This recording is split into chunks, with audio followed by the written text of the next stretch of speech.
How to use ChatGPT Canvas for writing. Open ChatGPT and navigate to the Apps section. Browse the available apps and select Canva.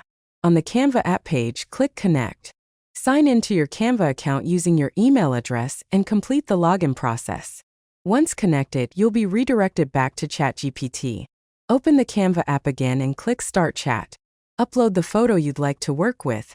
Enter a prompt describing what you want Canva AI to create based on your image.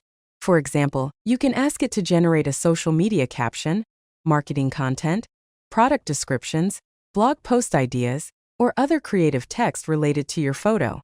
Review the generated content and continue refining your prompt until you get the result you want. You can also experiment with different prompts to create content tailored to various platforms and audiences.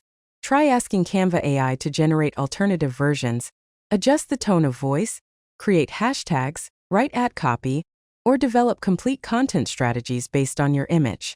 The more specific your prompt is, the more relevant and personalized the results will be.